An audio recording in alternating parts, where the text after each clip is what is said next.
On 2014 here in the Republic of Trinidad and Tobago. The time is 9 minutes past the hour, 7 o'clock, and it is a Wednesday, ILP Wednesday, where they have their national consultation with you, the speaking audience. And you can call us in on 636-7547, 636-7547, or 489-1067. We are sponsored, of course, by the Sunshine newspaper.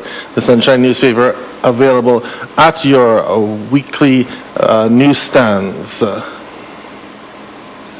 sunshine, always on my mind. Give me your sunshine newspapers. They're not reporting like any other. They're giving me the facts, information to the max.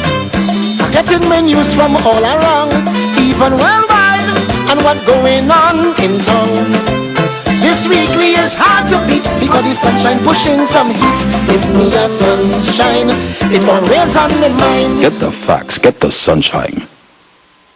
This is ILP Wednesday, and my name is Nigel Mahabir. I'm here on the control board, and of course in studio with me is Mr. Sunil Ramjit Singh. Mr. Sunil Ramjit Singh is the here in-house resident politician, alderman at the Kuva Tabaki Talpara Regional Corporation. Good morning to you, Sunil. Hi, morning, Nigel. Nigel, you are a politician too, man. Well, I've always known you to be a politician. Resident in-house politician. I don't hold any political posts. All right, anyhow, Nigel, morning. Good to see you, as usual. And I want to say, first of all, good morning to all our listeners on U97.5 FM. Nigel, today we have a lot of very pressing issues to discuss, all centered around the Constitution reform bill that's coming up in the Parliament next week. Of course, we'll be taking calls from our listening audience, and I really want us to see how much of this discussion we can get into, because this is really a consultation, and it is an opportunity for us to share information, but also for us to receive information. And let me just say quickly before I do that, today is Wednesday, and of course the Sunshine newspaper is out. It's out on the newsstands throughout the country. And just to give you a quick look at what's in the headlines, Anil Roberts gets knocked out from the corruption-laden live sport ring. Investigative reporter Azad Ali writes about the end game of the former sports minister. ILP chairman and publisher of Sunshine, Jack Warner, writes the political requiem of trouble Anil Mutamod Roberts, but notes that the People's Partnership government must resign too. Human trafficking continues to go undetected in TNT. And what's really going on with taxpayers' hard-earned money as the government continues to bleed the treasury, all in the name of friends and family? SIS lands a $50 million bus contract. So Nigel, there's that, there's sports, horse racing, the health segment and so on. Quite a lot in the Sunshine newspaper, available at newsstands throughout the country, and also online at www.sunshine-tt.com. Right, so Nigel, with those formalities out of the way, let's get down to the meat of the matter this morning. Now, Monday, the Prime Minister got up and proposed 3 amendments which they can bring with simple majority in the Parliament, and they dismissed the House, and the House will be resuming on August 11th, which is Monday coming. So most of the MPs have been given 1 week to do any sort of in-house research and consultation on these matters. Which, Nigel, really amounts to being able to practically no research and no consultation with the public. Nigel, did you, before we start the discussion, did you ever hear within the local context of this alternative vote system that they were proposing? Did anybody bring it up and say before, this is something we're looking at? It's being called the runoff. The runoff, yeah. The runoff. Well, the runoff it's a very interesting concept that they don't want a minority person. They want you to have 50% of the votes cast. Right, now, but for the last 4 years, and even for the last 20-something years of the existence of the UNC, in particular, and even with the COP for that matter, for the while that they've been there, I have never been hearing anybody talking about no runoff. They've been talking about proportional representation. Well, we know exactly where this idea came from, huh?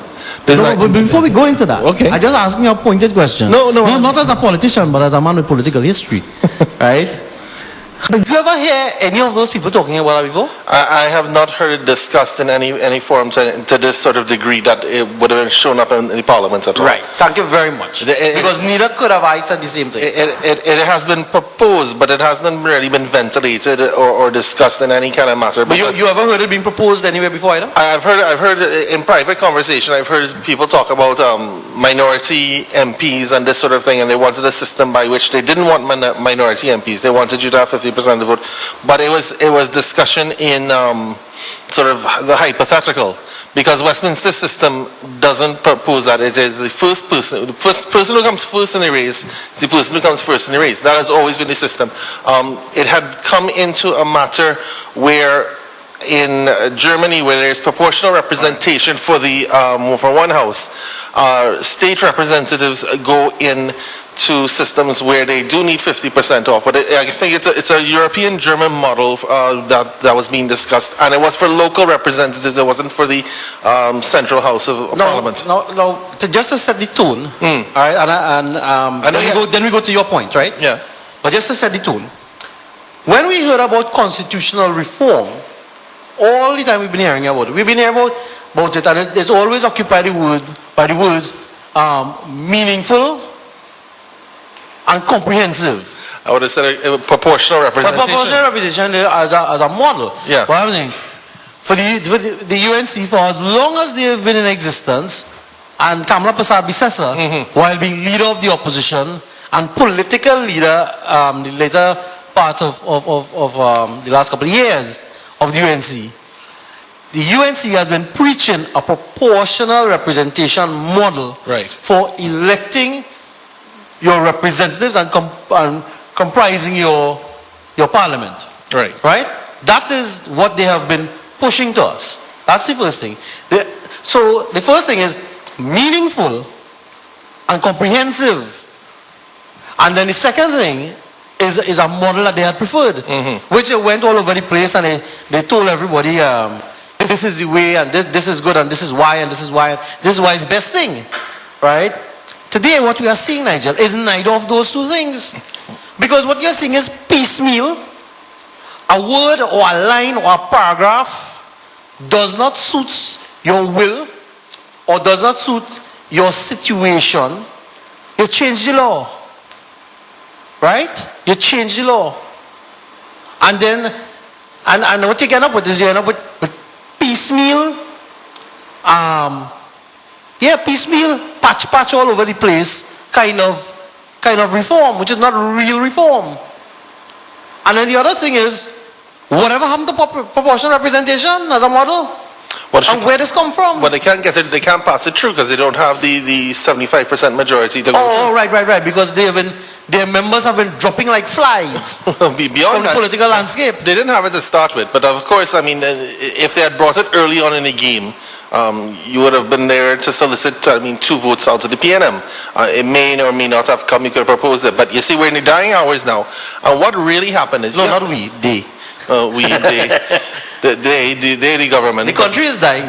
Well, I mean, no, but and the point is, we have to remember something else. The COP executed this plan perfectly in 2007 to bring about a split vote, and they don't want that to happen again. And they are walking into a system now that they're worried that any third-party force, whether it be the ILP or the MSJ or NJAC, has gone on its own, or God forbid, somebody of actual leadership quality fall into the COP and decide to leave whatever partnership they call it have. Suddenly the UNC becomes, the strength and breadth of the party. And what this does is basically entrench a two-party system, because they're entrenching it. They're entrenching the 2 biggest parties will have the 2 biggest say. But a funny thing, last night, very late last night, about 1:30, I was going through the bill and jotting down some notes. And the last thing I wrote on a sheet of paper in front of me here, which is some of my notes where I reached last night. The last thing I wrote is, I think this bill will be the final nail the UNC has been looking for to drive into the coffin of the COP. Well, if the And that's what you just said. no, but if the COP leaves, the COP is a third party. They can say what they want about being in the partnership and whatnot and whatnot. And people will say they are more UNC than anything else. But the crux of it is, if you decide to go against the UNC, or if the PNM should get into any partnership, if you decide to go against the PNM, it is them who you'll be facing off with, and I think they will hold the majority of votes. And they will come, either not majority, first or second. Now, the third parties like the ILP or the MSJ and whatnot will of course, in the runoff, have to come second or first. They like to come first with 50% of the vote, of course, and not have a runoff. But I mean, the crux of it is you're going to have to come second if you want to stay into the game at the second bite of the run. Right. Because at a 50% runoff, you need to come second because they're going to have one-on-one. Now, this is what the partnership, and certainly the UNC has always wanted. They didn't want to fight against the COP in 2007 because they believe it was splitting the vote. So they figured out a mechanism now by which they can bring this to the parliament, they can pass this through the legislation, and they can go through the system by which they can now face the PNM one-on-one. And that is what they've looked for, and that is what they're going to get. Now, you and I, we exchanged some notes yesterday and a couple of days before and so on. I've been thinking about what you said, right, and trying to distill it.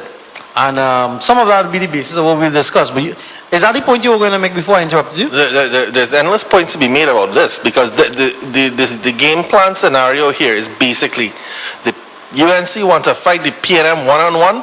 They don't want any third-party interference, and this is the legislation. I think I'll take it off a step further.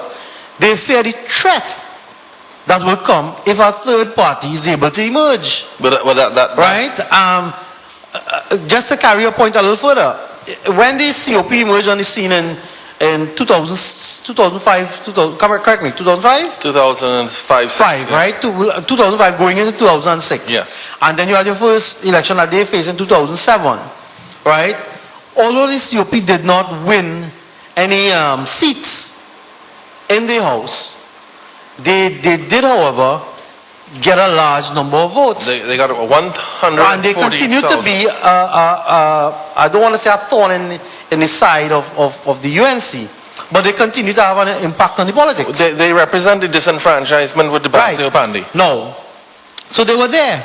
They have a viewpoint and what have you, and they're there. And the UNC looking at the next election, say, well, boy, we can win if them there. And then, of course, I mean, I know that we all went into the partnership, Faizabad Accord and what have you, in, I wouldn't say good faith, but with good hope. With good hope. With good hope, right?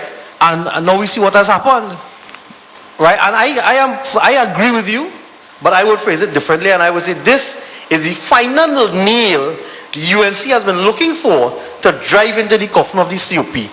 So I hope members of the COP in particular who are listening to the program and who are out there will sit down, even if what I say in the next hour and a half, Nigel and I, what we say, it doesn't compel you enough to accept that statement. I do want you, however, to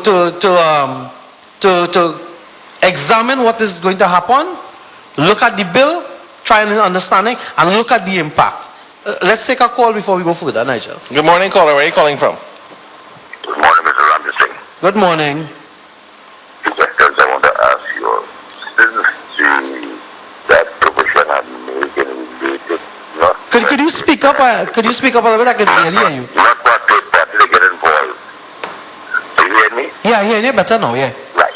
If the provision had made that a third party cannot get involved with getting involved between the UNC and the PNM, if the third party comprehensive join a political party, I just want to draw upon, if your party or the ILP have gone and put your loyalty with the UNC or the PNM and strengthened either one of the parties, would you explain there for me exactly what that will mean?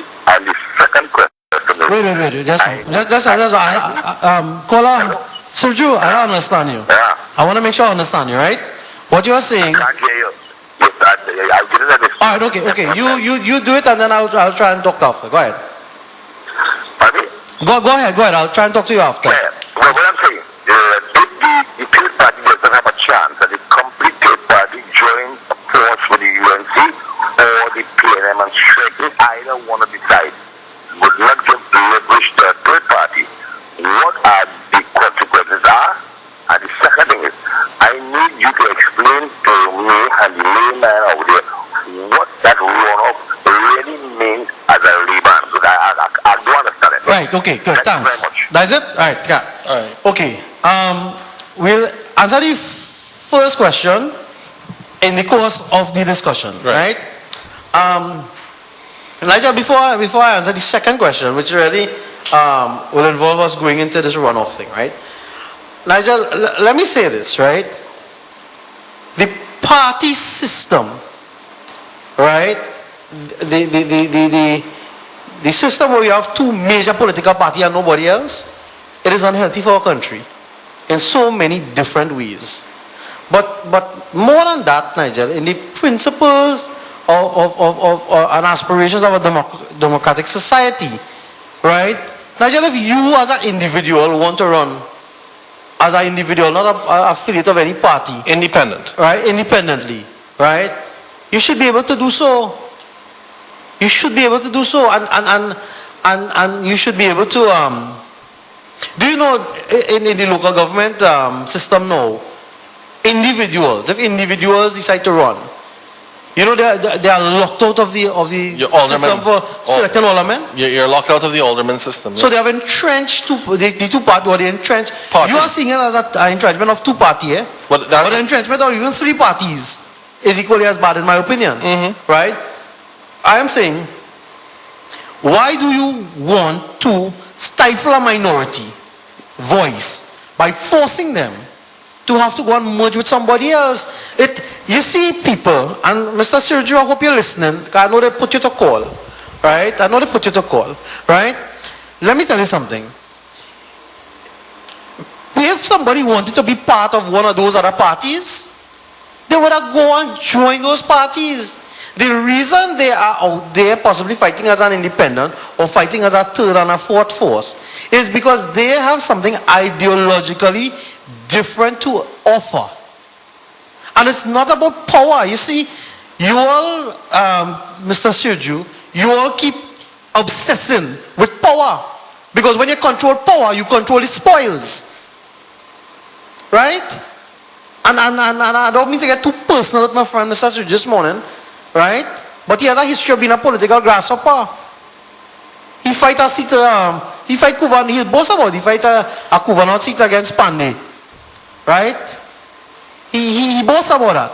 And then he jump here and he jump there and he screen for UNC for something, and last 2-3 weeks he called and say he want to come and screen for my party. But listen, it is not, Nigel, it is not, and listeners, listen, at the end of the day, if there's one thing that I want you to take away, not just from this session of the show, but from all sessions of the show, right? You need to start thinking in the context that politics must not be about power. Because when you're seeing $20 million mansions and so on going up, right? That is how people have been getting you to focus on power while they focus on filling their pockets. Now, and you don't need to fear a third voice. Now, what basically you're saying is that this fellow who ran against Mr. Pandey, whenever he did it, as a third party, or what was his reason for doing it? But what was his reason for doing it? He was ideologically opposed to the gentleman. At least I hope so. Now, unless he was a power seeker. Now, if that's the case, under the new rules, under the new runoff, 50% runoff rule, he would have been wiped away. And they would have run off. They would have run off against the two blocks. So let's explain the runoff. And the runoff thing is not the only thing in this bill that we only get in a couple of days to talk to the people about, right? Let me tell you something. What this runoff thing is going to be, right, Nigel? And I know you read it, and I know you read it a little more diligently than I did, right? What's going to happen is election comes up, general election comes up, and let's say there are 4, 5, 10 parties out there, individuals and what have you, want to run as independent and what have you, right? So you have parties and what have you in the race, and they are fighting for all the seats, right? Right. When the result for a seat comes in, if the person who came first did not win by more than 50%, As low as 49.9. Right. If they did not win by 50%, right? And as you say, if they won by with 49.9% of the votes cast, They get a runoff. right? What will happen now is you will have another election. I think it says in about 2 weeks. Yes. You will have another election. And that other election now, what you're going to have is you're going to have the first place and the second place. But I am saying to you, suppose, Nigel, suppose, as you point out, 49.9%. Suppose Siparia constituency, nice constituency. Suppose Siparia constituency, Kamala Prasad Bisasa goes up and wins her seat, but she wins it with 40%. And the other 60% is split up among, let's say, a PNM candidate, ILP candidate, let's say there are a couple independents and what have you. Right. What will happen is that although she would have won the seat in the first party vote system, right? What's going to happen is now you're going to have The runoff. a runoff, which is you're going to have a second election. But the second election is going to be between the persons or parties, well, the candidates, not parties anymore. You can't change the candidate. It's going to be between whoever came first and whoever came second. Correct. So if she won with 40 or 49.9, as you said, right, and the second place loser, right, won with, came in second with 10%, right? You still have to put the people back through another election. You do, actually. Right? So that is what this runoff system is. And what's going to happen is that in the second election that they will have within like about 2 weeks, what's going to happen is that those other people who came third and fourth and what have you, they will not be on the ballot paper. Correct. Right? Yeah. No. First of all, how does that empower the voices of minorities? Well, it doesn't. You get one shot at it, and if you miss, you miss, and if you come second, well then you're part of, you become a major player in the game. Now what that does is that it generally establishes the two largest parties, and probably the two largest parties with the two deepest pockets will be the ones to go through. Exactly, because you have to fight another election. Yeah. So this is about big business politics. And who finances the big business politics? And more so, the problem that really is the standing issue is that you are then forcing minority parties. So Nigel Mahabir, a concerned, patriotic citizen, fights an election, a general election, and wins with a 45% take home. Right? Edging out Ndoge Martin, edging out the PNM, and then, well, of course, the UNC and what have you. Nigel Mahabir, who fight this thing from a little pocket, abiding by the laws that say you have a limit on how much you could spend and what have you. You have no big contractors behind him and what have you to finance him and so on. Take a little pocket money to pay people to work in polling station and so on. Spend everything he has. Everything he has, he puts it into that election, wins the election, and you tell Nigel Mahabir, you have to go and fight that back? And the second place person who comes second now, they believe will coalesce all the other smaller factions back behind them and take back the party. And conversely, you lose the first election, right? But you come in second. You are at a disadvantage to fight the contractor financed UNC or PNM. Oh yeah, absolutely. But I mean, because your pocket is empty and you're going back into another election. I mean, it doesn't make a difference for you in the second case because you lost already. But you still have to solicit the votes of your smaller factions that have been falling away, the third, fourth, and fifth place. Now, can you really appeal to the third, fourth, and fifth place voters, or will they stay home? But Nigel, let me ask you something. If you believe that the two biggest political parties in the country are corrupt and bankrupt for ideas and are motivated by purely selfish means, that they have lied to the population for the entire of their existence, and therefore you choose to vote for an independent candidate or ILP candidate or candidate of another party, why would you then feeling as you feel about those other two parties, would you go and put your vote for them? I don't think so. Well, or stay home. That is the alternative. Yeah, So, that's your, this notion, as you say stay home, right? well, that's Right? your choices. You vote for either the two biggest, the first or second place fella, So- or you stay home. So this assumption that first and place is PNM UNC, everybody go back home? Yeah, that. Everybody go get abandon their principles. Forget everything that went on. Forget that there was corruption and just go back home. Voting for the And you said it before, entrenching racist politics. well, entrenching two-party politics. But my point is, I have to vote for the cabal because they will run on a campaign of fear against the PNM. That's the game I plan. hope people remember 1818, because there's some similarities of the 1818 year and the election that followed that. And what are the consequences that are going to come out of this, I remember all was crying in 1818. Ever call? Yes, we do. Good morning, caller. Where are you calling from? Good morning, gentlemen. Good morning.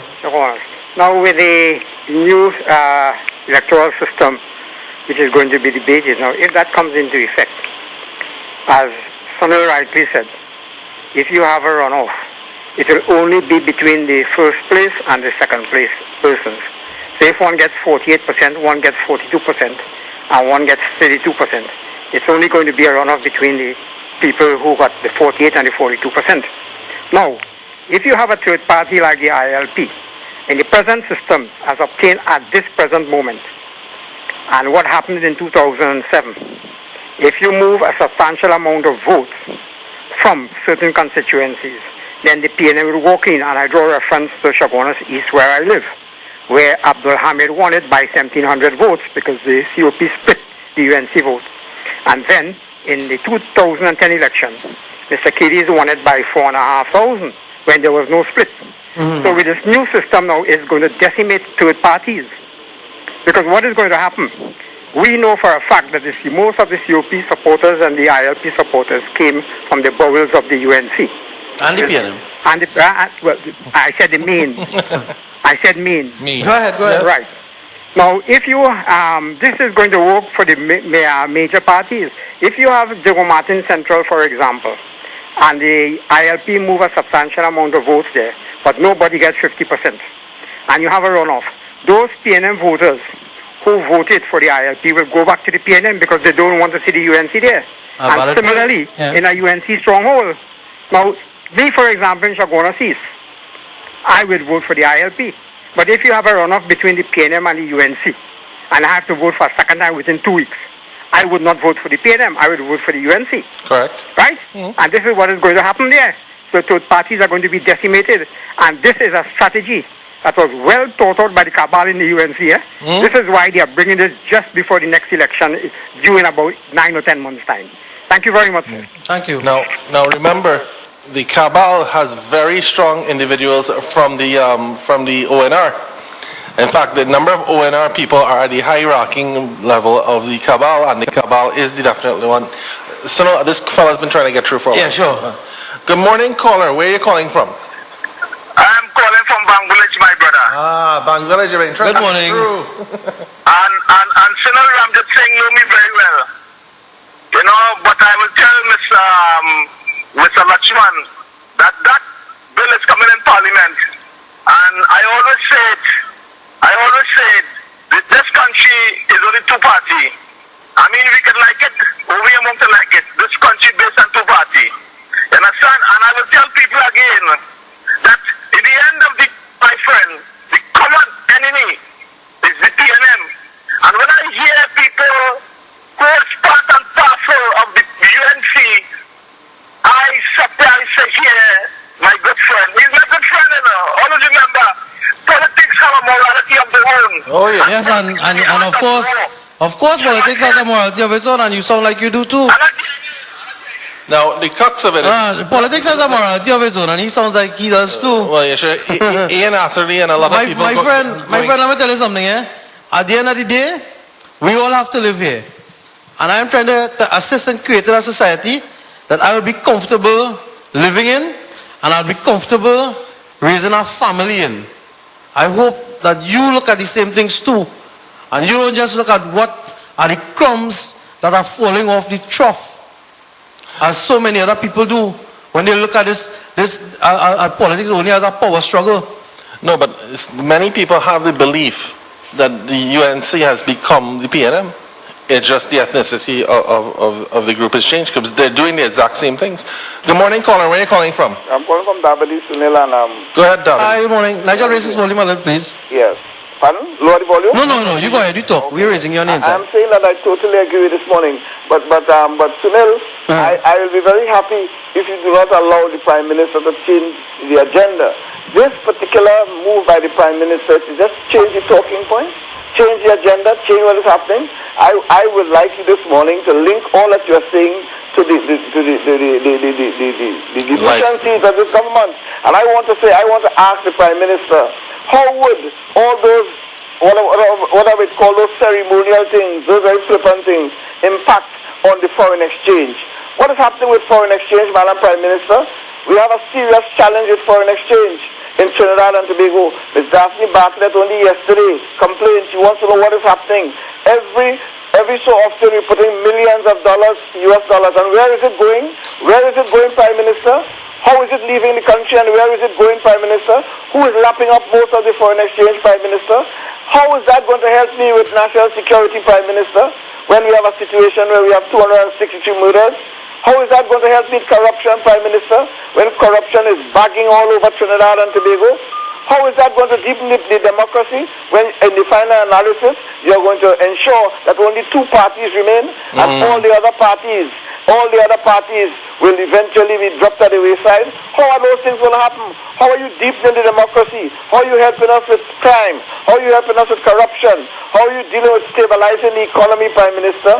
What is the new initiative to grow the economy, Prime Minister? So I'm asking you this morning, Sunil, do not get carried away with them on that. That's just changing your agenda. You want a beautiful agenda all the time. Thank you. Even though you want to be there, you have to link it up with this because they want us to move away from this and talk on something about whether you win or if you get by 5% and right after that everything else is blown under the wind. So I want to support you this morning and encourage you to link your discourse to all the miscreants, the business about crime, about corruption and all of them, and it will make drive home the points that you're making and connect the dots so that people understand. Thank you very much. Thank you very much, caller. And in the interest of radio airtime economy, let me say that you did an excellent job in linking it for us. And I would defer that part if I don't get to it today because it's a long topic. If I don't get into it today, right? I know you have already started the ball rolling on that, right? But we will. Listen, you see, they feel,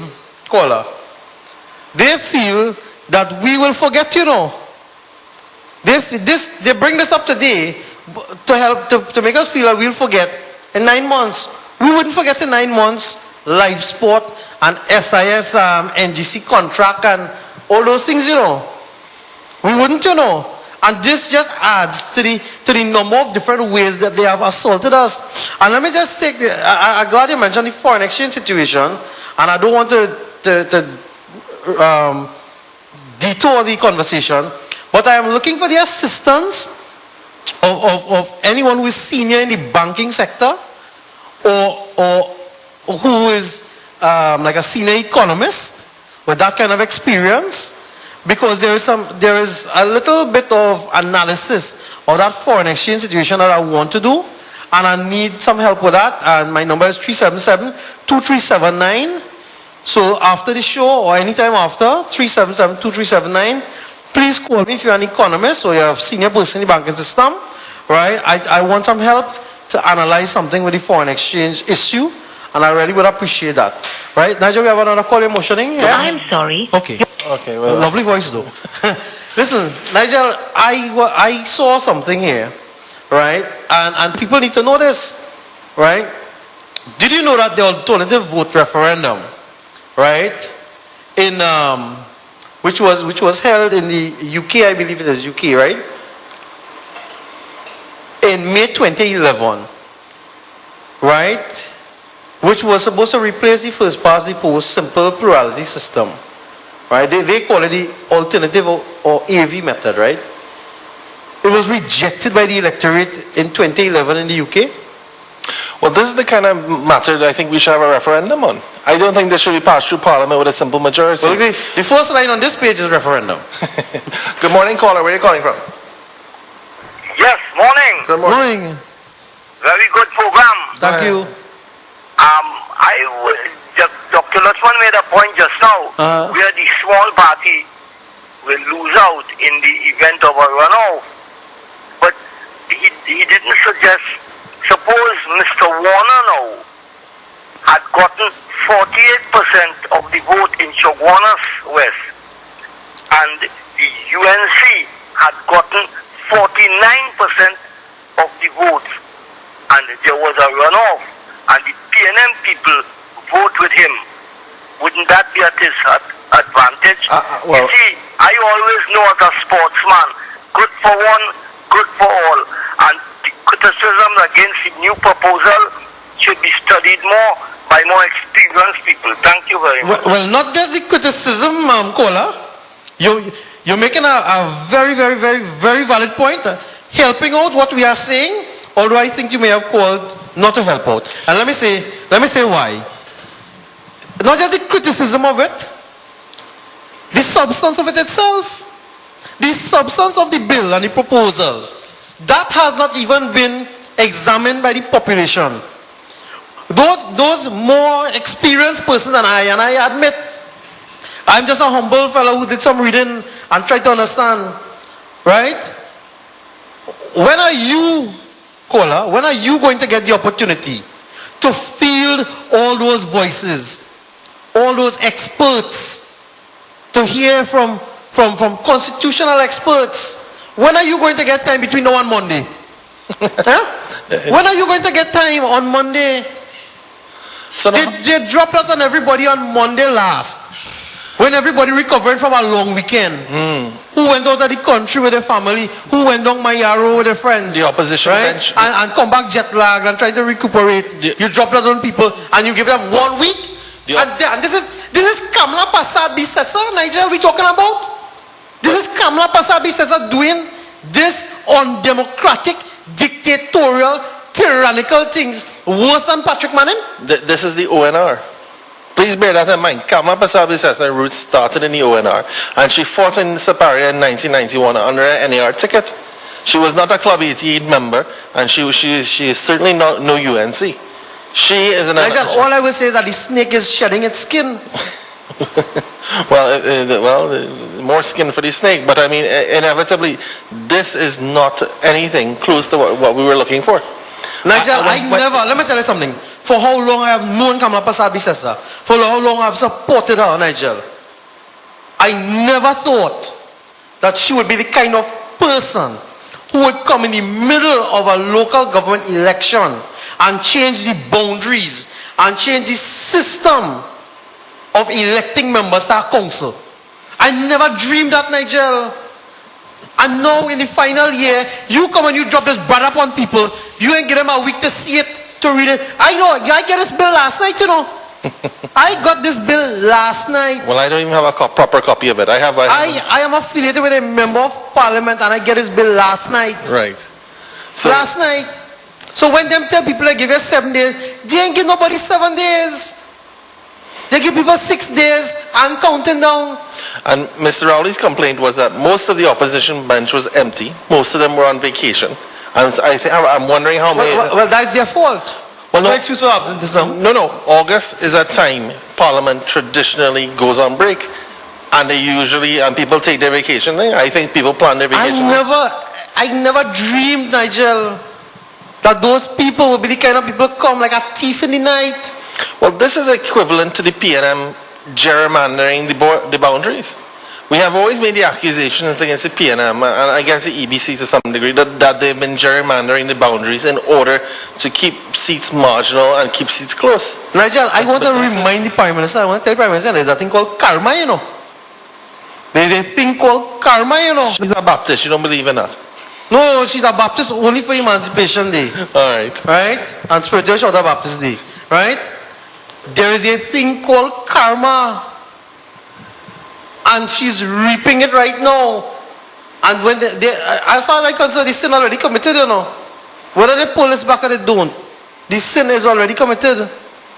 Right? I think we have a caller here, but you go on, talk a little bit. Let me just check and see. All right. Well, I have actually a caller on this line. Let me see. Hello, caller. Where are you calling from? It's me again, Tom. So Go ahead.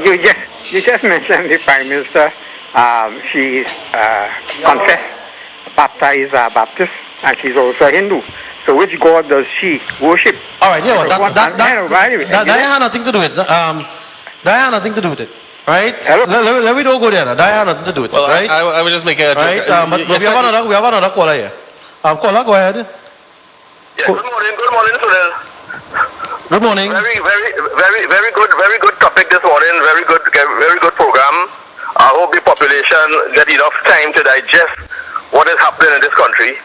But I called to let you all know, to throw your minds back to the Tobago House of Assembly election Of 2013. There was some sort of a bill brought to the Parliament just prior to that election, and it all went to naught. Also for the local election, when the oligarchy believed that the ILP would cause a dent in the local election, they brought the PR bill, and this is just another bill coming, something again coming just before the general election. So it's a trend, and it's a trend that is happening under Kamala, and that is what she's doing.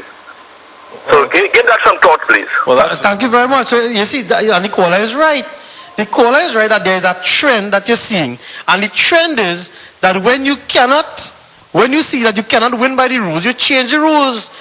And when I was growing up, we had a word for that. When they playing marbles and things in the savannah, and people try to make up rules on you, we used to call them cheating.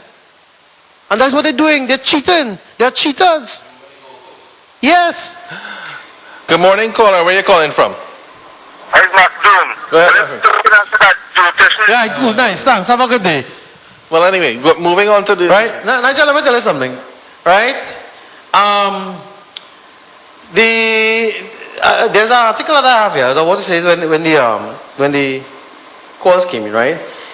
The United Kingdom Alternative Vote Referendum as part of the Conservative Liberal Democrat Coalition Agreement. Coalition, eh? Yeah.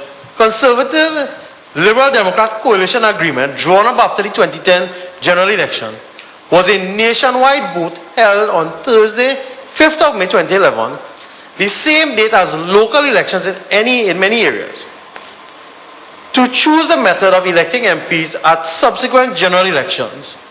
The referendum concerned whether to replace the present first past the post simple plurality system with the alternative vote AV method. The proposal to introduce AV was rejected by the electorate. This was only the second nationwide referendum to be held, the first being the ECO, that's the European Community referendum in 1975, and the first that was not merely consultative, being post-legislative, and therefore committing the government to give effect to its decision. It was the first time ever that everyone within the UK had been asked to vote on a domestic legislative matter which did not involve the affairs of the European Union. All registered electors over 18, and that is British, Irish, Commonwealth citizens of the UK, right? And citizens living outside, British citizens living outside, right? Including members of the House of Lords who cannot vote in UK general elections, were entitled to take part in a turnout of 42.2%. Well, look at that. The turnout is a minority to start with. The turnout of the referendum is a minority, 42.2%. 68% voted no, and 32% voted yes. Only 10 of the 440 counting districts recorded yes votes, above 50%. 6 in London, and those in Oxford, Cambridge, Edinburgh Central, and Glasgow, Kelvin in Scotland. So this thing was tested in another place, and that place is supposed to be a more advanced version of our democracy that we have here. It went there and it failed.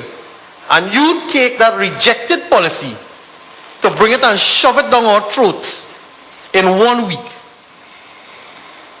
That is the respect you have for us. But Nigel, let me just say, the method of election and that second runoff Amendment. system, right? That is only a part of it, you know. Oh, there's more? This entire bill, right? People are finding different ways to describe it. They are calling it smoke screen. I call it mama guy, right? Because, Nigel, this is really just a feeble attempt to fool the population. Because the government came in and they promised when they come in that they would do constitutional reform. And they said they will reform the constitution to give certain changes and so on to take place. And after 4 years... knowing full well they didn't have the 75% majority right, to vote it in. Right? After 4 years, right, they have done nothing. Right? Except Prakash Ramada spent a set of money all over the place, claiming that it was a consultation on the constitution. Right? I am looking today, I am still looking for a new draft constitution. I am looking today. We just had a constitution reform exercise. Where's the new constitution, Mr. Ramada? Where is it? Instead, you come with 2-3 pieces of slip of paper and you put it together and you call it a bill. Where is this new comprehensive constitution that we spent upwards of $10 million for people to travel around the country and eat and drink with and say that they're in a consultation? Where is that? It's nowhere. Right? But they came in promising they will do this and they will do that. And from the outset, I would tell you from the outset, I was telling them that those things, they sound nice, but they're not practical. They were not practical. And even today, right, and I will go through, well, we'll have to do it perhaps in the next hour, Nigel, because it's almost 8 o'clock already. Yeah, we have 4 minutes. Time flies when you're talking plenty. Right? I will give a little rundown. I want to go into this thing about the 2-term limit for the Prime Minister. And I want to go into, well, the 2-term limit and what's the other thing? The right to recall. Right? An impossibility to recall. Right. Because I think that they're giving you something that you cannot use. I want to see anybody get 2/3 of anything. Right? It's like you're hungry, Nigel, and I give you a can of food, and I don't give you a can opener. Right? Right. But I tell you, I give you food, but I ain't give you a can opener. I give you a pack of raw meat, right? But I ain't give you even a match to make a fire with. Right? So what we should do? We should well, I mean, that's to overcome it a little bit. Oh, we had some responsibility. Right. So let's do that. Before we go, let me just quickly say the Sunshine newspaper, issue number 64, out on your newsstands throughout the country. www.sunshine-tt.com. Right. Get it on your newsstand. Anil Roberts gets knocked out from the corruption-laden live sport ring. Get the full details in the investigative piece by Azad Ali. Also. Jack Warner says, for what has transpired with Anil Roberts, the entire government must resign too, and he explains why.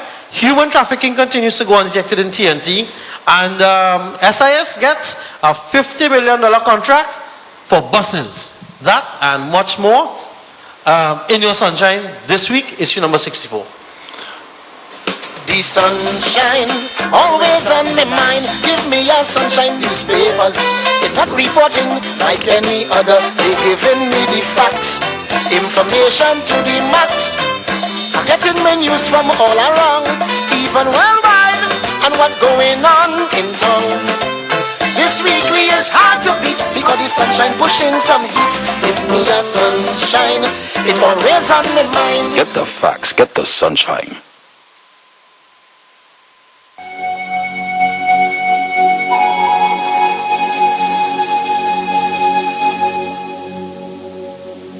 The bhajan of the day comes to you with the very kind compliments of Jyoti's Puja Store. Jyoti's Puja Store for all your puja materials, murtis, dry goods and pottery. Jyoti's Puja Store located at Light Pole number 542, Southern Main Road, Chase Village near the Triangle. Telephone number 671-3849. In time of bereavement, let David Budu's Funeral Home Limited take care of all your needs. Operating out of 2551 High Street, Rio Claro, they specialize in complete cremation and burial. Available 24 hours daily, they offer a prompt, reliable and courteous service. With a modern refrigeration system, they also handle the shipping and receiving of bodies worldwide. An embalming service is also available. David Budu's Funeral Home Limited, serving all faiths and religion. Visit their office at 2551 High Street, Rio Claro, or call them for personal service at 644-2073 or 782-7237. Chaguanas Wholesale District of 36 Eleanor Street in Chaguanas. Wholesalers of men's and ladies' clothing, handbags, ladies' underwear, brand name clothing including Levi's, Just USA, Hollister, Columbia, and Aeropostale. They also stock school uniforms for a variety of schools. Any customer who says they heard this ad on U97.5 will receive an additional discount on any item. For the best wholesale prices, come on down to Chaguanas Wholesale District, located at number 36 Eleanor Street in Chaguanas, or just give them a call at 323-0338 or 376-1860. U97.5 FM Hot Like Pepper Radio is owned and operated by Anand and Ingrid Ramprasad Singh, directors of Upward Trend Entertainment Limited.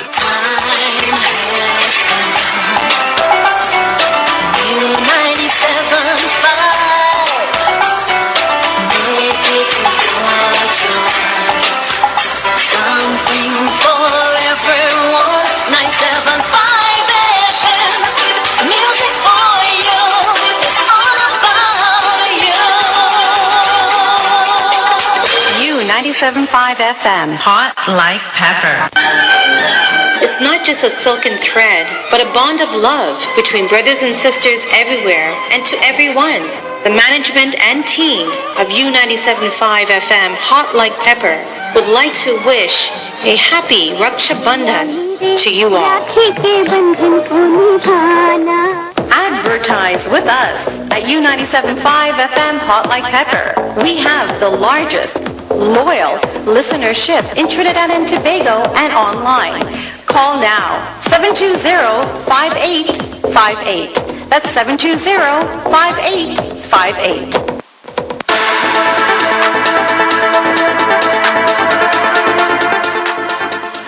Good morning, Trinidad and Tobago, and welcome to the 8 o'clock news on 97.5 FM Hot Like Pepper.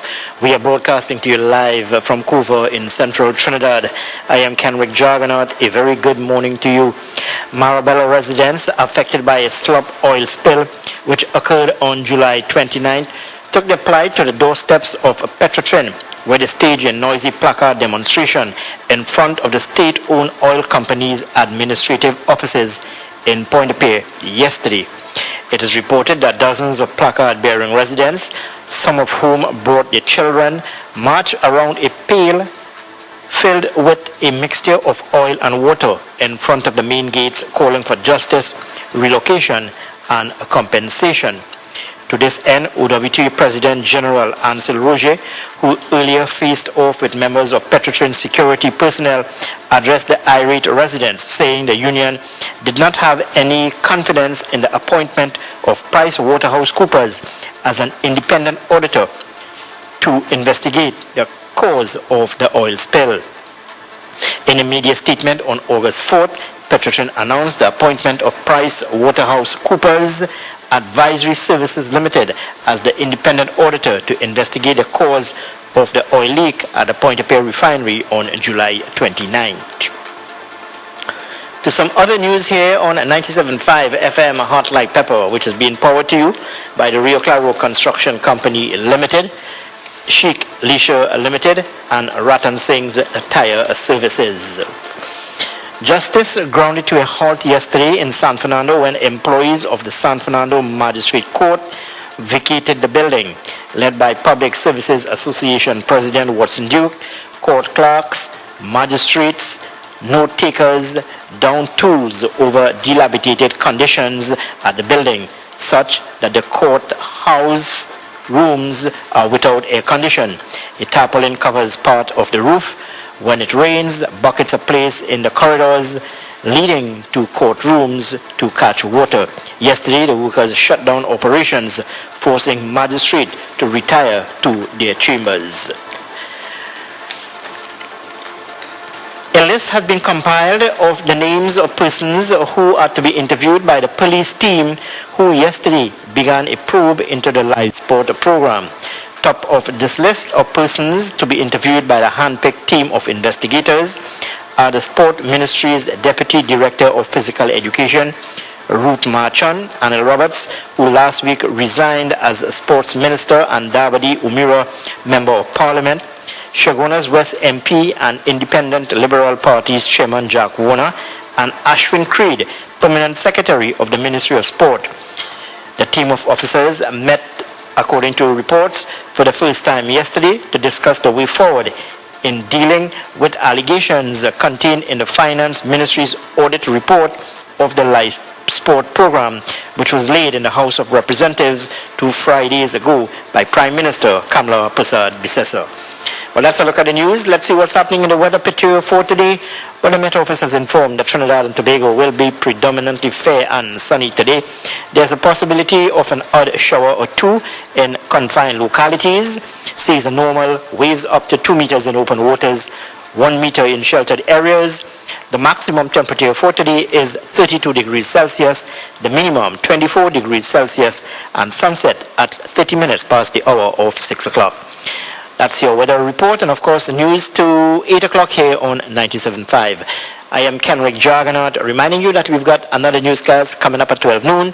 And of course, you can stay with us for the sports report, which I will present to you at 10 o'clock this morning. Stay with us here as we continue with the final hour of today's edition of the ILP's public consultation with Sunil Ramjasingh and Nigel Mahabir.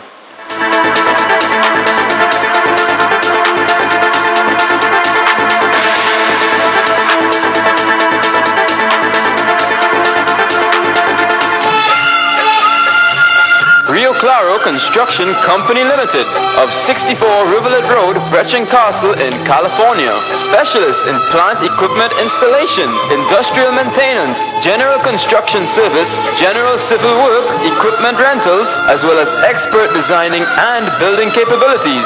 With their head office in the heart of the Point Lisas Industrial Estate, they are also suppliers of fully automated greenhouses. For further information, call 679-6521, 679-7500, or visit their website rccl@tsttt.net.tt. Rio Claro Construction Company Limited of 64 Rivulet Road, Brechin Castle in California, for quality and reliable service in the construction sector. Serving its customers for over 60 years, Ratan Singh's Tire Service of Main Road, Montrose, Chaguanas. They offer services such as tire vulcanizing, tire retreading, and computerized wheel balancing. Ratan Singh's Tire Service offers quality and reliable service with the most experienced and knowledgeable technicians. Inquire about their special prices on popular brands on new and used tires. Ratan Singh's Tire Service of Main Road, Montrose, Chaguanas. Pay them a visit or give them a call at 665-7467 or 665-RIMS. Ratan Singh's Tire Service, leaders in the tire industry. Sheikh Lisha Limited of number 44 Southern Main Road, Warrenville in Canoopia, the manufacturers and distributors of paper bags, such as grease-proof paper, garbage and plastic bags. They also carry vermicelli, split piece powder, and much, much more. Call them at 665-3336 or 672-3313. Visit them at number 44 Southern Main Road, Canoopia. Sheikh Lisha Limited now introduces their newest product, Sheikh Crunch Vermicelli, the hassle-free and easy way to prepare your tasty sunwine dishes. Enjoy another great quality product from Sheikh Lisha Limited. Sheikh Lisha Limited, your one-stop shop for savings. Tune in every Wednesday from 7 to 9 a.m. for ILP Speaks National Consultation with the ILP every Wednesday from 7 to 9 a.m. right here on U97.5 Hot Like Pepper.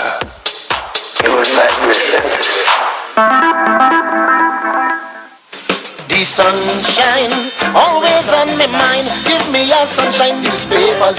It's not reporting like any other. They giving me the facts, information to the max. I'm getting my news from all around, even worldwide, and what's going on in town.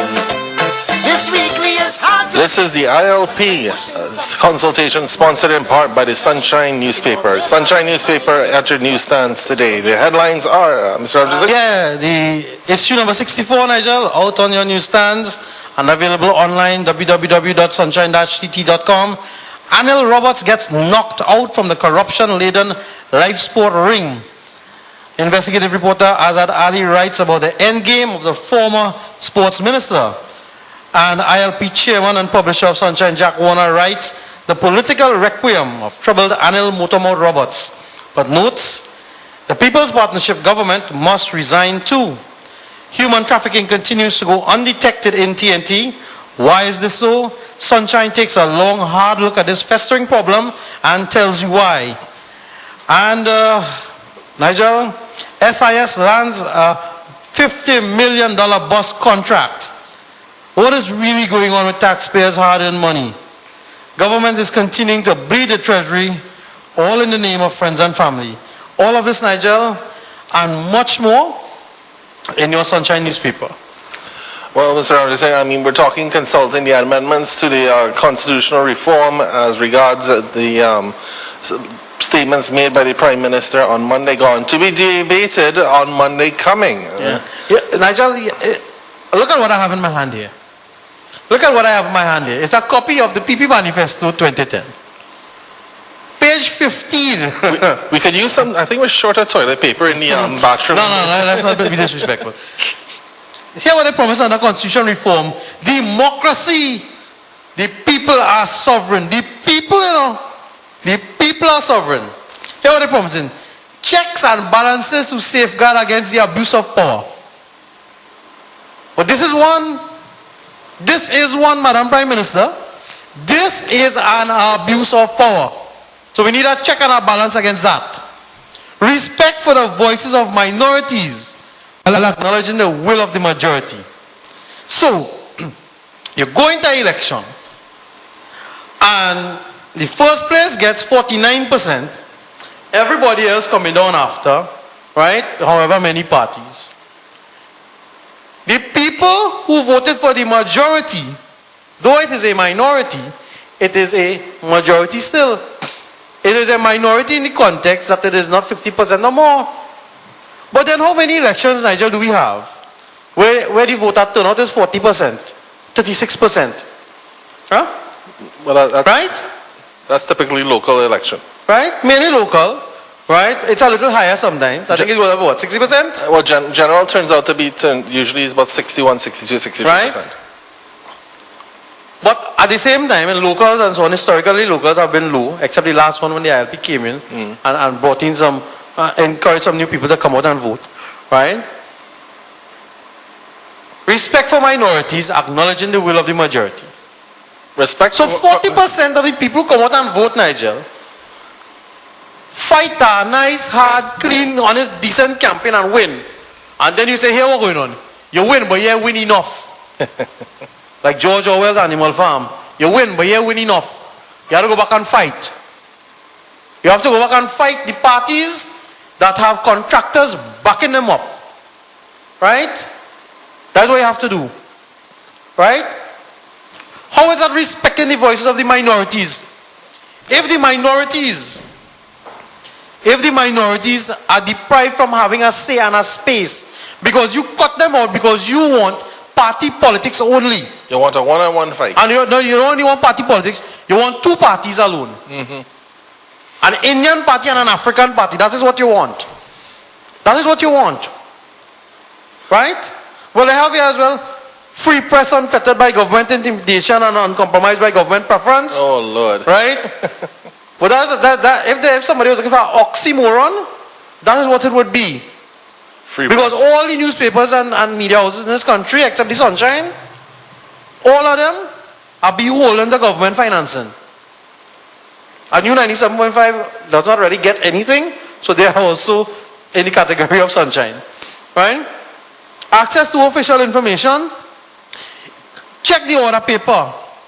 Check the order paper for the last session of Parliament and see how many questions were there. Lingering and lingering and lingering, and they did not answer them. Here's another one, Nigel. Integrity in public life. Room 201. Room 201. Beat up your outside woman by Grand Bazaar and grope a flight attendant. Integrity in public life. Integrity in public life. Right? Containment and eradication of corruption. Life sport. Need I say more? Need I say more? Life sport. Introduction of procurement legislation which is fair, efficient and transparent. Something was brought. It is woefully inadequate. It is woefully inadequate. Mandatory provisions for making local government an integral part of the governance process. We ain't see that yet. When on the eve of local government in election in 2013, this is what they should have brought. Not that nonsense where they bring the try and sneak in through the back door and change up all the boundaries. Niger people start a campaign already. Walk half of their electoral district. And then you come and tell them boundaries change. The EBC did not have maps halfway into the election time. They did not have in certain areas. Boundaries had changed. They had no maps. They were And people decide to walk based on what they know. And when they're done, half the time they waste walking in our next man area, and then they did not have time to finish where they're supposed to walk. And that's just one aspect of it. You change the rules. You change the rules in the middle of the game. Well, right? Somebody think they're smart. Right to recall non-performing parliamentary representatives. And let me go there. Well, that... Right? All right. Let me go there. No, wait. Let's first go through the process. Could I in the bill too? You have to go... Well, first you have to... process. Thanks, Nigel. Process. First you have to wait 3 years into the term. So, first year, second year, third year, nothing. Let's say you're 2 years, 6 months you decide. You need 10% of the EBC list in the man's area or the MP's area. No. Two people have to get together to start the process. Well, yeah. And the process involves going out there and getting the signatures of 10% of the people on the EBC list for that area. Right. Right. Go ahead. Continue. Then you file it with the EBC. Right. The EBC will verify the list, verify the signatures, and verify the individuals that are in the electoral district of the MP. Right. They will then, I think that's a 20-day, one-day process. Something with right. that. And then once they've confirmed that, there's another 21-day process where the actual operations of the EBC is. They will be taking, not ballots, but they'll be taking recall requests. And your recall request is at the EBC office. And notices go up in the stations where you usually vote, but the request goes up. But basically, when they're collecting these requests, you need 2/3. Now I don't know if it's 2/3 of the 30,000 people who are registered in the area, 2/3 of what voted last time, but 2/3 of anything is a lot of people. And let's say 18,000 people voted. You need 2/3 of that. You need 12,000 people in a 21-day period to make it their business to go down to the EBC and file a recall writ in their name against well, let me say on that point. Right. Let me start there, and then we'll move to the more substantive issues. Right. Let me say on that point. If your MP is a non-performer, right, and there's a petition going on, it's your business to find that petition or find yourself there to exercise your right. So, if it's a 2 weeks or 3 weeks or whatever it is, that you have to go wherever the petitions are being collected, right? I personally wouldn't accept an excuse from a person who says, well, boy, I should have gone, I would have gone, I wanted to go and I didn't go, right? At the end of the day, there's a system and a process. Participate in it or don't complain, right? Having said that, let's get to the real crux of the thing. So two people get together and say they are going to start a petition To recall. right? Mr. X. They have to go and get 10% signatures, because I read it, that's what it says, signatures. Right. Whereas the other thing sounds like a ballot system, really. Right. Or like a form system where you do the thing and you file it, right? They actually have to go around and get signatures of 10% of the people. Now you say 30,000 on a list, right? Oh, yeah. Right. It fluctuates. We know it fluctuates between 26,000 and about 28,000 roughly, right? So I don't want anybody to say we're using inflated figures. So if you bear with me, I'd like to use 28,000. Okay. Right? Yes. 28,000 people living in an electoral district or in a constituency. So these two people, me and you decide, okay, me and you living in the same area, we decide here we're going to start a petition to get rid of the MP. So we go now and we have to go and get 10% signatures from 10% of the people from that constituency. So we go and we collect. Now I read something that it says that you have the persons collecting signatures have to swear oath that the signatures they collect are genuine. Now I don't know if Rudal Munilal, for example, going around collecting signatures, if I go believe anything he swear to. Right? All right, yeah. I just saying. Yeah. Right? But I am making the point that anybody could swear to anything. Right. Right? And I don't know if the EBC, what process the EBC will use to verify that 10% signatures. Right. I don't know. And it doesn't say, okay, they could do a sample. They could do something random, and satisfy this, well, everything looking all right. But what is the process? Because Nigel, let me tell you something. If I am an MP and anybody brings a petition against me, the first thing I want to know is, who is this 10%? Who is these 2,800 people? And I want to see every single signature. And I would want to go around personally, house to house, and make sure they really exist. And they are not ghosts, as we have ghost gangs in URP and thing, right? I want to make sure they're not ghosts like that. Like how we have ghosts in Life Spot. People signing for money and they do exist, right? I want to make sure that there's real people. Flesh and blood breathing. Right? Okay. Which I think should be my right. Yeah. I should have the right to go around. And I want to know if the EBC going to go around and look for those 2,800 people. And then when I find you, Nigel, I will ask you kindly, show me what your signature look like. Because I want to make sure you sign this. And somebody didn't forge your signature. Right? But let's say 10%. And that's 2,800 people, and that is a lengthy thing. Right. Nigel, you and your family sign a petition. Are you going to sit down here and wait? Sit down in your house whole day and wait for the EBC to come and verify your signature in a 21-day period? No. No? You have your life to live. Yeah. You have your market to make. You have your workplace to go to. You might want to travel, or your job might involve traveling. You sign anything, you and your family sign anything, early up, so jump on a plane, go to Margarita for the week. EBC come calling, can't find you. What are they going to do with the 4 signatures in your household if they can't find you to verify? Are they going to strike it off? I would ask them to strike it off. Because we go and look at, and it's how people today, Nigel, who are renting in an area. They're renting in an area, and nobody know them, But they're registered, they've been there long enough, they qualify under the law, they change their address legitimately, so they are on the electoral list. But nobody in the street where they live know their name.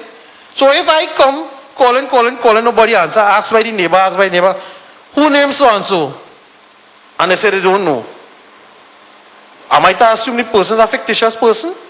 Or should I assume that they are real and I just can't find them? So I would start the process of challenging. And I want to know if the EBC is going to be able to run down those 2,800 people to start with. And you said it could be more. To verify that they are real and they genuinely signed this thing. And that is where I think, remember I tell you they will give you a can of food and they don't give you a can opener? But you still... I think that is where the problem is. The problem is that because of that, Nigel, all you have to do is challenge 2 signatures on the thing. No, but... If I know there's a petition going around collecting signatures against me, all I have to do is send 4 people to sign their name as Mickey Mouse.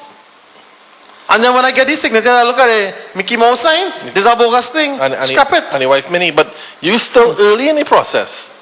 Because you're talking about the 10%. I want to see who's going to find 66 and 2/3% of the people coming to the EBC. Like I say, if it is, your job really is not to bring them to sign to follow that part of it, you know. That is a call for them to come. If they find that the MP is a bad MP, it's their duty to come. It's not really your job to go maxi taxi and bus and drag up people in the house and tote them to go and do the second stage. Well, here it is. Even if you tote maxi taxi and bus, I still say it's still in 2/3. We can't get 2/3 of anybody in this country to agree on anything. No. The next thing. This thing can only be done in the duration of the 4th year. No, I agree. It makes no sense having a by-election in the 5th year. Right. Right? I agree with that. That has always been so.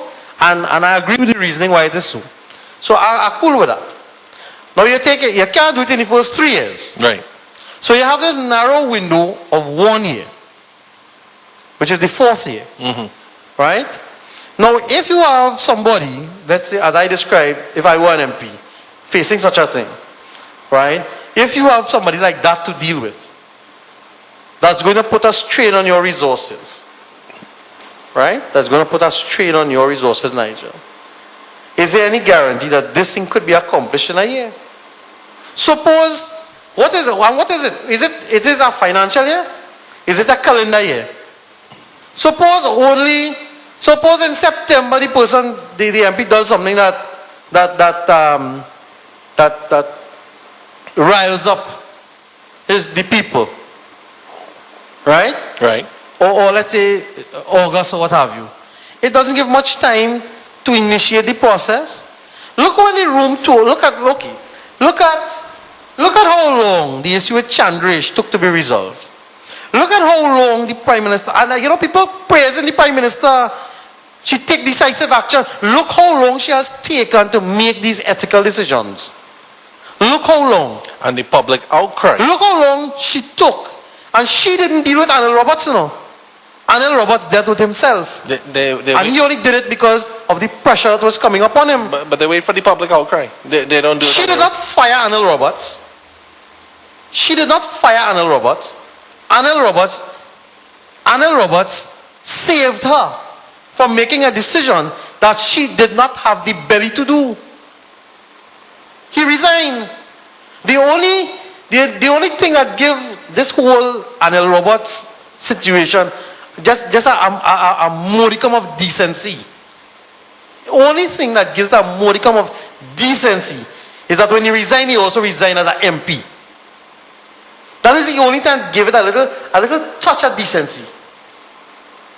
Look how long the man is on video in living color, loud mouth on video. It wasn't stand me. Up and tell people, it wasn't me. It wasn't me. Right? Wonder if we have that song here, boy. It wasn't me. Right? That is the contempt you treat people with. And the Prime Minister does nothing. Giggle and laugh and speak in parables and double entendre. Right?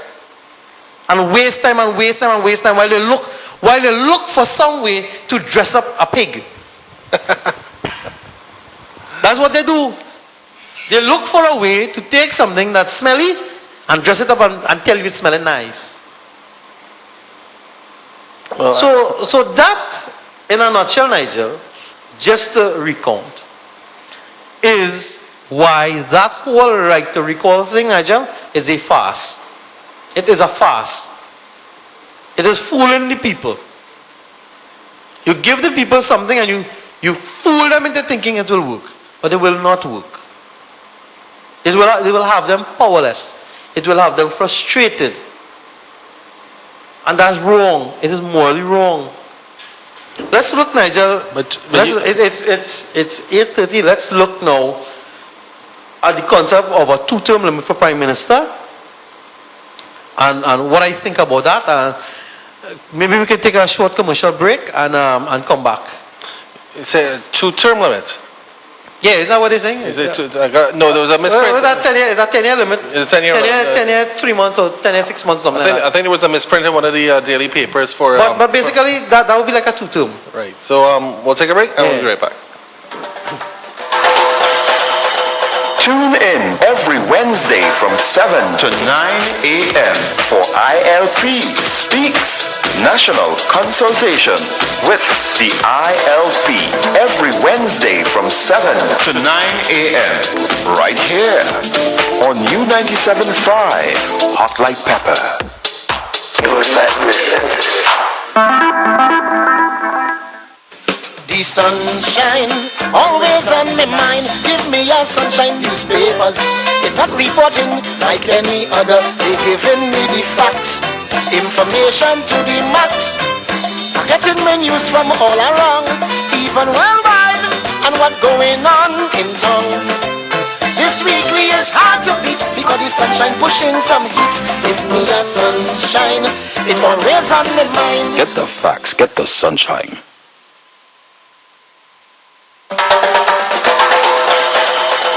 Tune in every Wednesday from 7 to 9 a.m. for ILP Speaks National Consultation with the ILP every Wednesday from 7 to 9 a.m. right here on U97.5 Hot Like Pepper. Your magnificence. August 6th, 2014. You're listening to the ILP consultation every Wednesday on Hot Like Pepper Radio 97.5. You can call in with your comments 636-7547, 636-7547, or alternatively on 489-1067, 489-1067. We're discussing the current amendments to the electoral process of the Constitution of Trinidad and Tobago. You know, Nigel, I did most of the talking when we talk about the right to recall because you and I discussed this before, and I know we were on the same page, right? But we didn't get a chance to discuss the term limits. So here what I'll do. You take the lead. Let me hear what you think, and then I'll come in my thoughts. In the history of the Republic of Trinidad and Tobago from 1956 to date, the only Prime Minister to serve consecutively for the longest period of time would be Eric Williams. Mr. Chambers got, I think, 6 or 7 years. Mr. Robinson got 5. Patrick had, 8-year term and a 3 and 11 months, let's say 4-year term. So he served for 12. Mr. Pandey got 6, and the current administration is standing at 4. We'll finish at 5. So we're having a 2-term limit of 10 years. Right. It's technically like a 2-term. Yeah. Right, but as if you have two full 5-year terms. Right. The only person that fundamentally affects would be Eric Williams in the history of the Republic of Trinidad and Tobago, because Mr. Manning had 3 years 11 months. Then he came back in for a year, and then they had a operation again. So the question now is, if I call them, let's say I'm Prime Minister and I serve a 5-year term, and then at the end of a 4-year term, I decide, well, geez, boy, I can't be Prime Minister for more than another year. If I call the election now and I win, I'll get 14 years out of the service. Is that a term? Because she's put a time limit. She's called the time limit as 10 years. So if you are sitting Prime Minister, right, you call an early election at 9 years, let's say 9 years of service. That's a good point. Right? Write this down. Yeah, you call an early election and you win. What do you do when your total of 10 and a half years expires? Well, you're sitting prime minister. So what you're going to do is you're going to give the population a prime minister they didn't vote for. No, wait. Well, you're going to next point. You're going to be there. You're going to be there a term longer than the term of 10 years.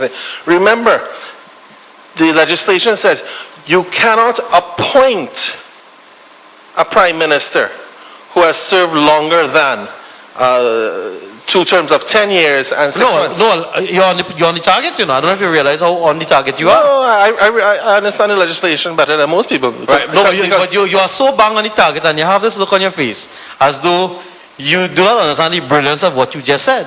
No. Which is brilliant in itself, but you see what I'm saying? You open up into a like a backdoor compartment to that topic, to that point. Because if in the 9 year you call an election and you win, what's going to happen? The president cannot refuse you. You have right. He can't refuse you. So what's going to happen to you when your total of 10 and a half years up? Right? Is it no? It's going to say he can't appoint you. Does he now call upon you to step down, or are you allowed, as you say, to go up to whatever it will be, 14 years? Right? Or is it that you are now forced to step down? Forced to step down and let another. No, there's a process for appointing if you have a vacancy.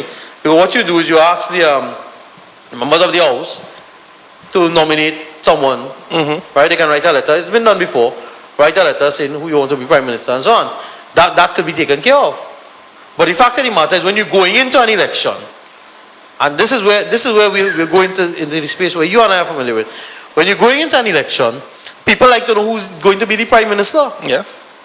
So they may be looking at person A to be prime minister, and they say, right, oh well, we could vote for that, right? And then halfway into your term, that person has to step aside now, forced to step aside, and they are replaced by somebody who come out of the blue. Because how many ministers we have? How many ministers we have? Even, let's forget these senatorial ministers. Although that's a nice topic to go into, let's forget these senatorial ministers. All right. How many members of parliament, MPs, elected MPs we have, who are ministers, powerful ministers, and you have no clue where they came from until the night before nomination. And they just bam, they appear. And all of a sudden they're holding the most powerful portfolios in the country. Yeah, that happened on and it happens a little more in the Senate. Because you have people like Larry Hawaii. Larry Hawaii was an independent banker all the time. Next thing you know, bam, he's Minister of Finance. Right? And you have so many others. Well, but it was obvious Winston couldn't do the job. Right? Now, Nigel, I made some notes last night. And I'll just share my notes as I glanced at. And Nigel, I only glanced the first 3 pages of the bill. And by the time I reached halfway, you're laughing. By the time I reached halfway into the first 3 pages, I had already accumulated a page of notes. I say it's late, the show is only 2 hours. Right? And you need to go and sleep and get up to come to the radio station. Let me say this, right? It's a good thing we didn't take from 6 a.m. to 9 because you... What are the benefits, Nigel?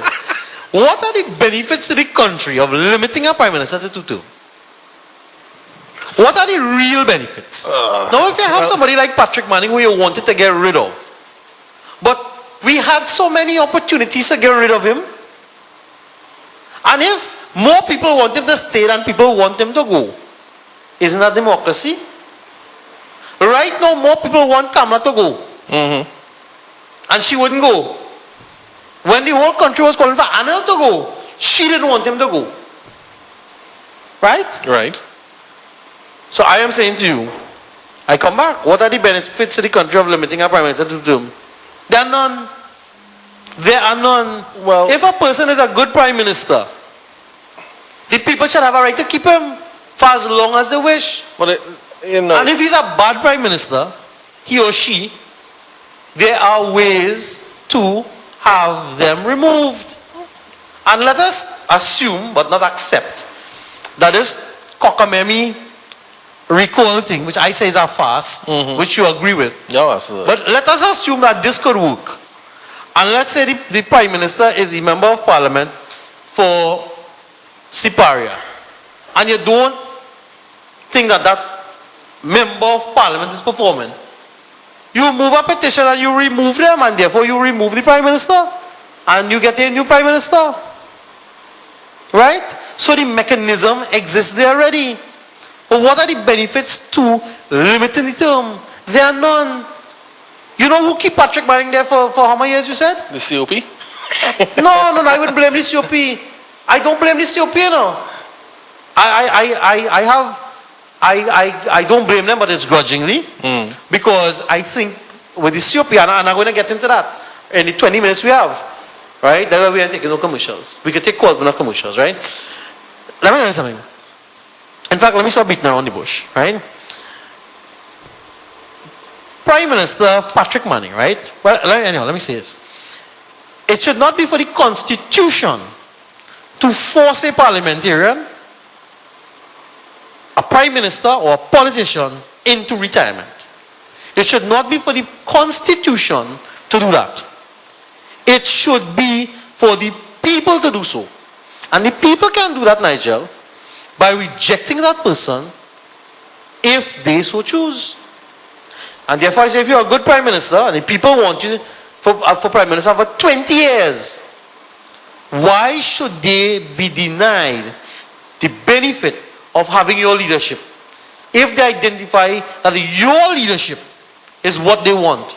If you have been honest and hardworking and caring for the people, and you did that for 10.5 years, why should the people be deprived of you being able to do it for another 5 years?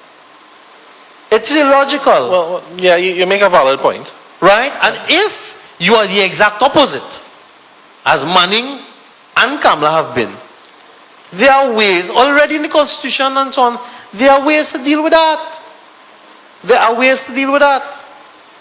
So let's not dwell on that. Let's speed ahead so we give people a chance to come into it, right? No. This term limiting is really to benefit the parties.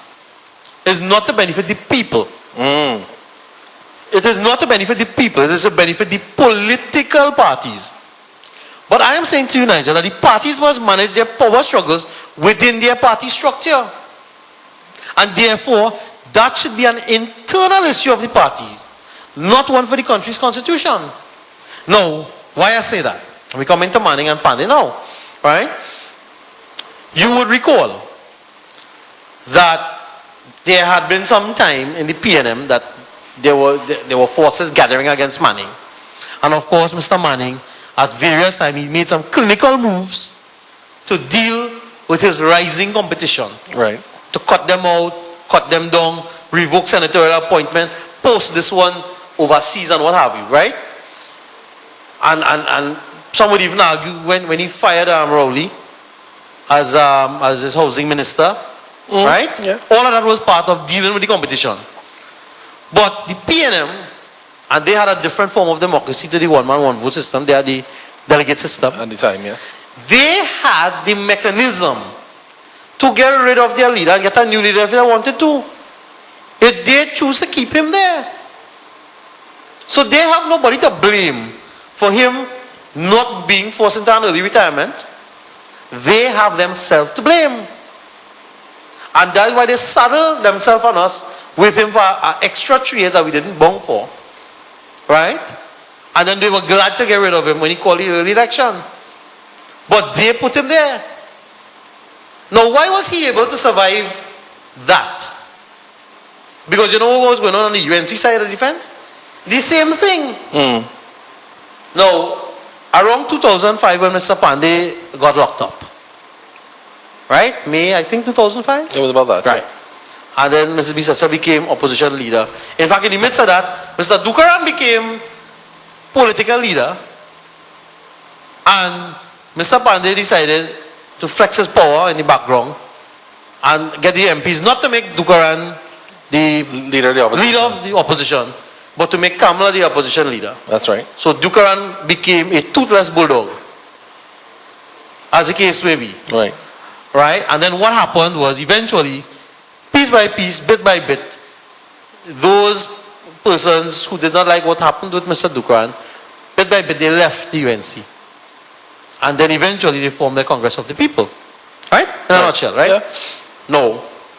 Even the people who remained after, even those people who remained, Nigel, plenty of them in corners and in circles, they would be whispering among themselves, right? That he had to go, he has to go, he has to go.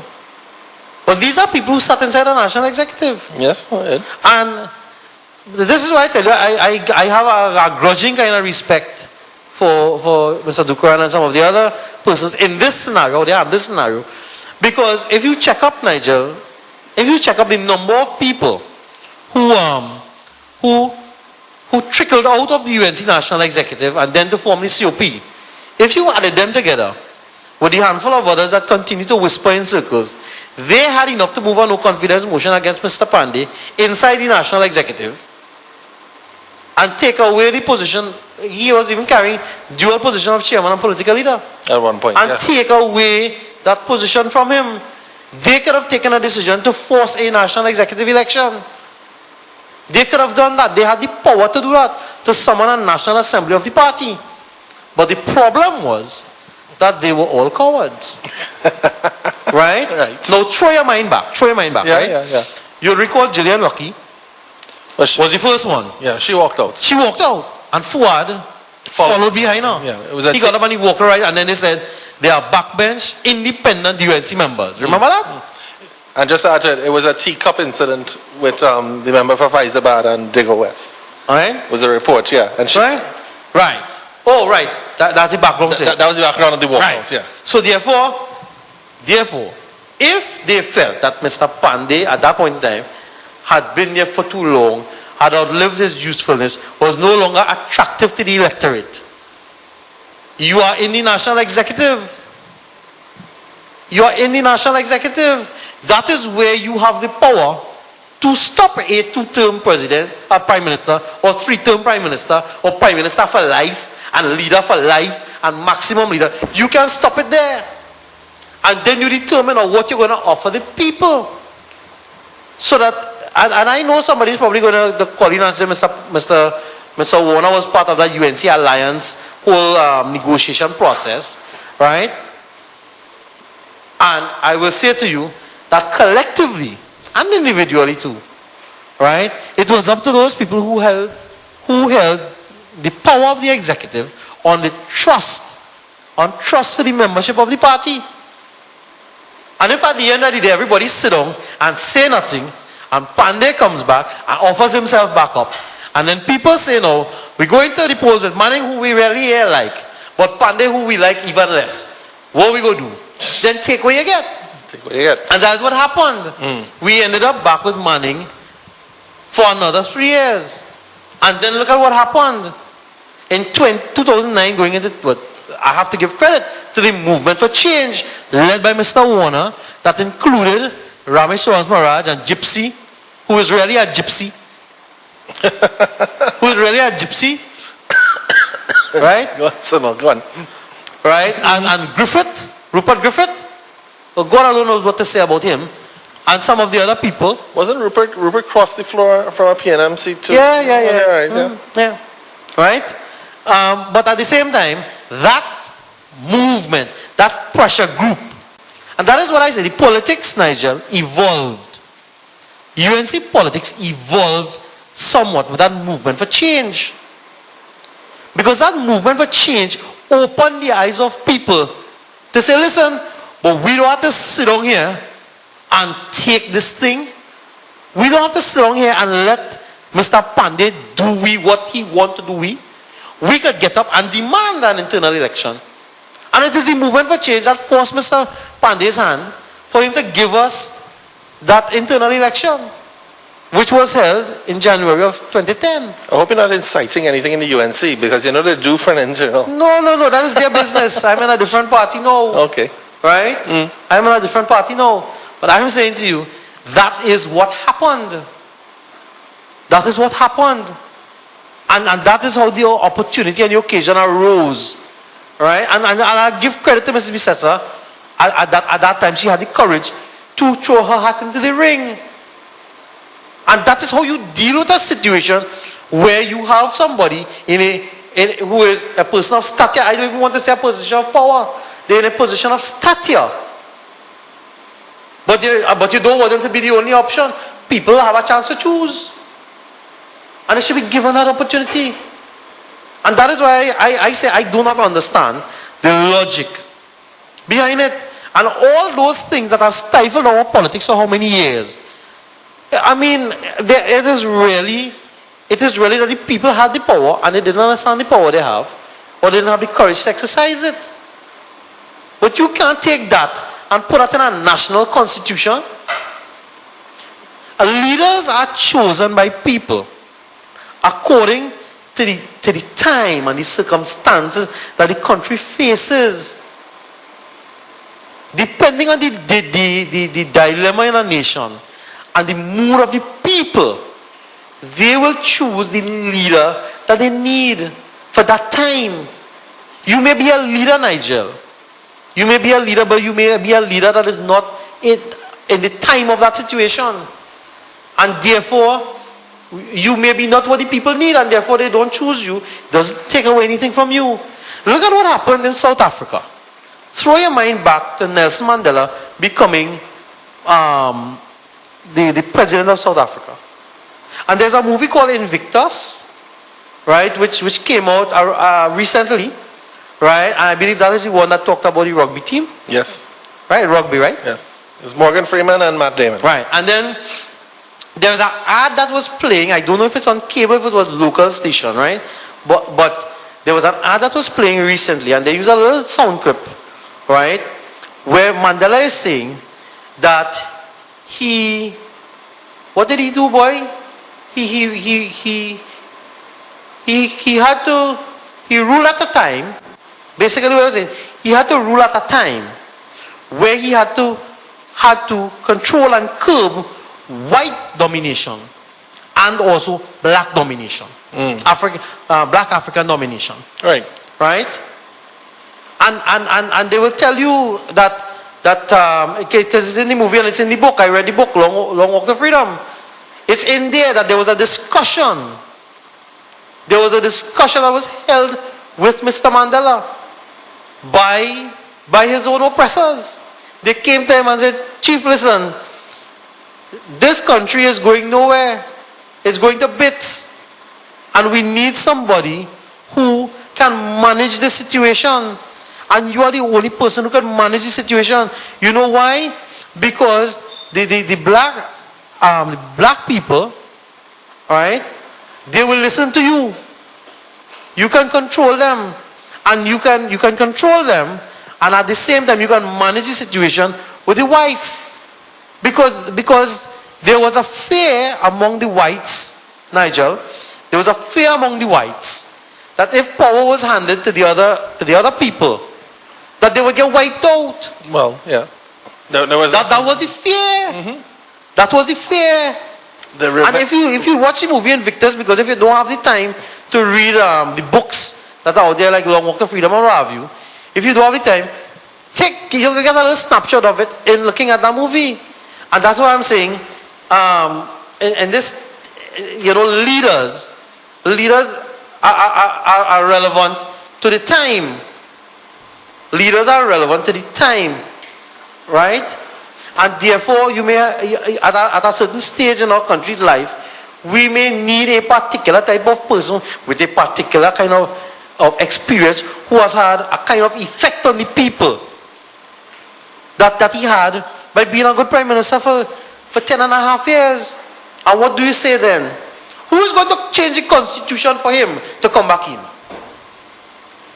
Who is going to change the constitution for him to come back in? No, well, I don't. But you see, these laws are coming, Nigel, from people whose objective is to make 2 terms, qualify for a pension for life, and then retire.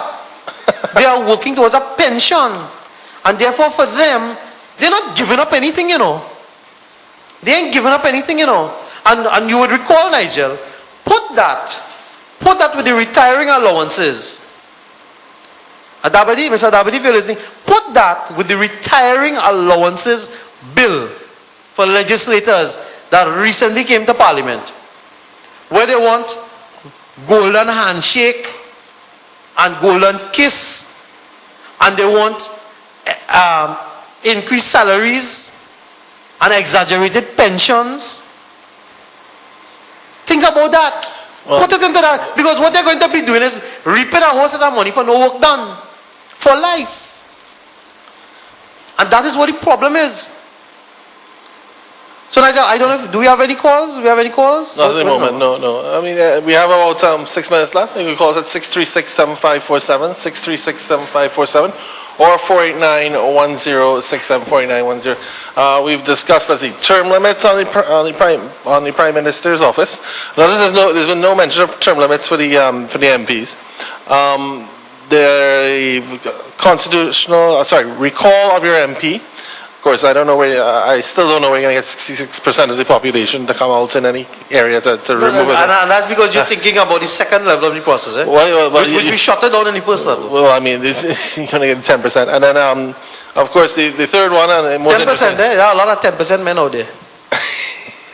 They like that number. There's more like, anyway. And, of course, fundamentally, the third one was the two-party runoff. Okay, we have a caller. Good morning, caller. Where are you calling from? Hello, good morning. Calling from San Fernando. Hi, welcome. I heard the goodly gentleman speaking earlier on about integrity in public life. Do you know that this new constitutional reform was made to demolish and get rid of the ILP? Well, right? third parties. But third parties, because third-party threat. Well, it was specifically targeted. Yeah, I agree with you. I wouldn't argue with you on that. And I also want them to know that when he talks about integrity in public life, he should also talk about international scandals. You understand what I mean? People giving bribes in the bringing people to the airports and giving them bribes in US in meetings and all these sorts of things. Right? Thank you. No problem, caller. Thank you very much. Thank you very much. All right, and like I say, if anybody has any evidence, take it to the police, let them lock up the relevant people. I have no problem with that. I have no problem with that. The same way Mr. Warner is going to be taking the evidence we have against persons connected to the live sport project to the police and let them deal with it. Anybody have any evidence? Let them bring it. Let them bring it. Right, and let's done all that old talk.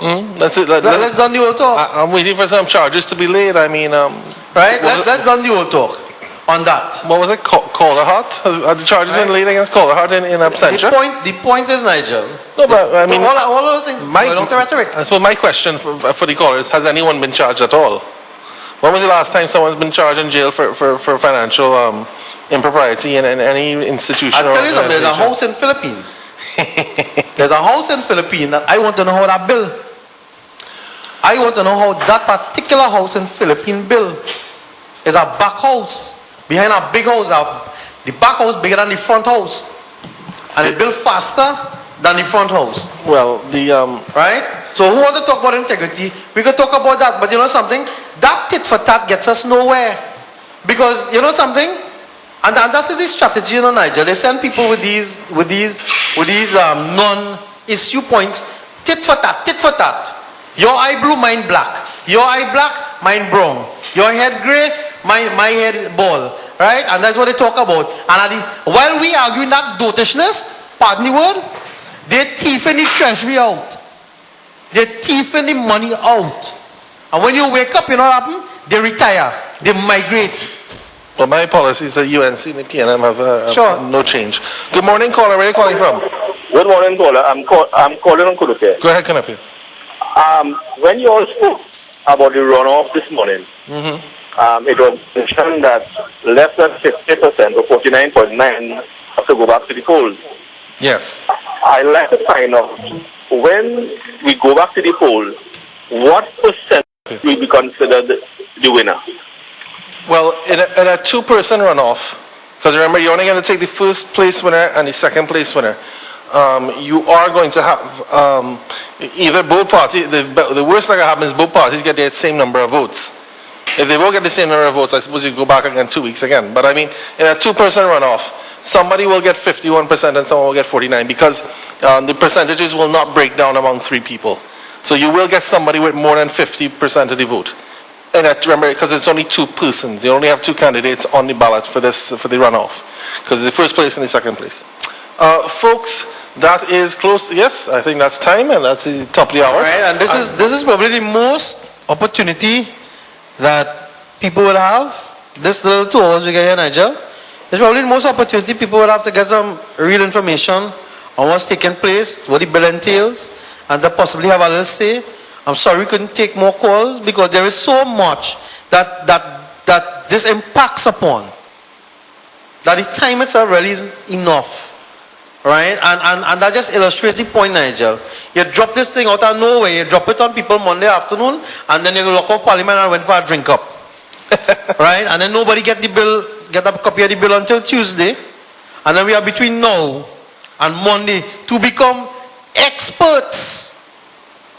Right? And to consult. Wait, so no, hold on. The new parliamentary rules are in place. Yeah, the new standard. So the speaking time for MP is now only 30 minutes. And the person will have to, they themselves will have to request a cut. Yeah. So they've cut down the speaking time. You see, that's what I tell you. Let me tell you, I am ashamed. I am ashamed that I walked the road, Nigel. But hold on a second. I'm ashamed. Yeah, the ILP only has one. I am ashamed that I did that. The ILP has one MP in Parliament, so he will not speak for 75 minutes. He can only speak for 30, and he'll get. Let me tell you something. You know something? He can get an extension. There's no limit to how much you could talk outside of Parliament.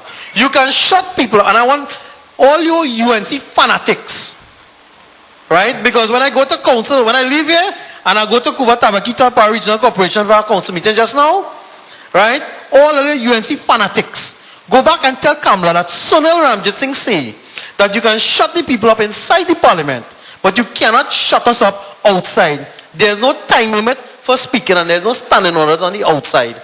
This has been ILP, a consultation. Have a pleasant week, ladies and gentlemen. We're going to be handing you over to the eminent Bees Hi-Fi, right, who's going to bring us some soothing music to warm our hearts and our souls and to calm us down as we prepare to be shafted next week by the government of the Republic of Trinidad and Tobago, led by the Honorable Kamla Prasad Bisesa. I pray for this country. Tune in every Wednesday from 7 to 9 a.m. for ILP Speaks National Consultation with the ILP every Wednesday from 7 to 9 a.m. right here on